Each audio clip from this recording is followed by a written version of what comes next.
Hey guys, welcome to the Mentor Training Series. In this first lesson, we're going to talk about what biblical mentoring is.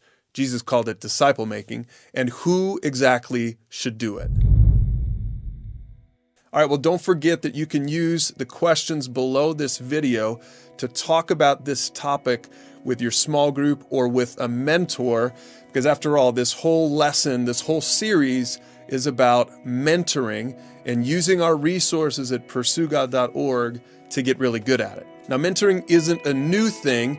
Maybe you know it by the term disciple making. First, let's take a look at what Jesus said about it. He told his disciples, "Go and make disciples of all the nations, baptizing them in the name of the Father and the Son and the Holy Spirit, and teach these new disciples to obey all the commands I've given you." Now, this right here is mentoring. This is what we're talking about. We're talking about obeying the Great Commission of Jesus. Jesus told his disciples to go out and invite more people to follow him. So a mentor is simply a Christian who comes alongside another person or group to help them pursue God. That means mentoring is all about intentional relationships. It's all about one person intentionally walking alongside somebody else, helping them to process how to live in this world, helping them to know how to obey all of the commands that Jesus gave us 2,000 years ago. Now, specifically, Pursue God mentoring is when you use the resources in our library as the baseline tool for doing this. We have this real simple method where you find a topic from our resources, you learn about it on your own, and then you come together with the people that you're helping to explore it through conversation. Now, mentoring can happen one-on-one, it can happen in your family, it can happen in a small group, it can happen on a team. There are all kinds of mentoring environments. The point is, it's intentional, it's practical, and it's helpful for the people that are doing it. And the Bible teaches that every Christian can and should be doing it. Every Christian should become a mentor.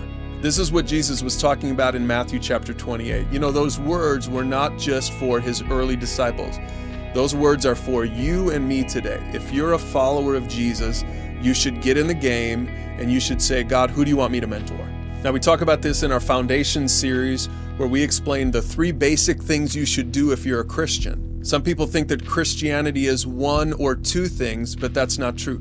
Christianity, we call it full circle Christianity, is doing all 3 of these things, and we have this helpful image to explain it.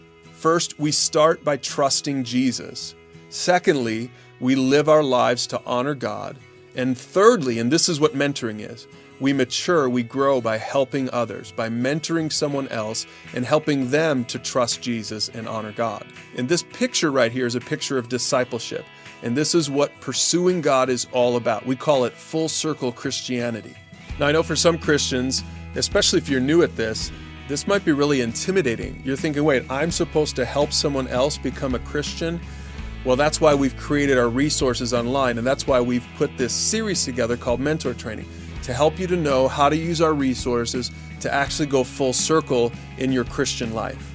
Now, we just want to cover one more thing in this first lesson, because you're probably asking the question, how do I know if I'm qualified to do this? Can just anybody become a mentor? And here's the answer to that. Any person who has reached the first 2 stages of a pursuit of God is qualified to go full circle and become a mentor. Go back to that image. If you've already trusted Jesus for your salvation, and if you're living to honor God in your life, then you're ready to move on and really mature and start helping somebody else through mentoring. See, the point is this: if you wait until you think you've arrived, if you wait until you think you're really qualified and you've got all the knowledge you need to help somebody else, you'll probably never do it. Listen, you don't have to be perfect. If you're submitted to God, if you're submitted to His Word, if you're submitted to another mentor, even if you're still trying to figure out what it means to honor God, go ahead and get in the game and start talking about mentoring someone else. The key when it comes to this stuff is to have a truly repentant heart toward God. Doesn't mean you're perfect, but it means that your attitude is toward God and you really want to do what honors Him.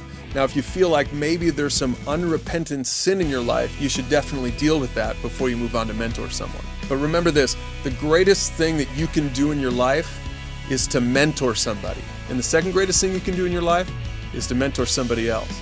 So get in the game, talk about the questions below this video with a mentor or a small group, and get ready to fulfill the Great Commission of Jesus.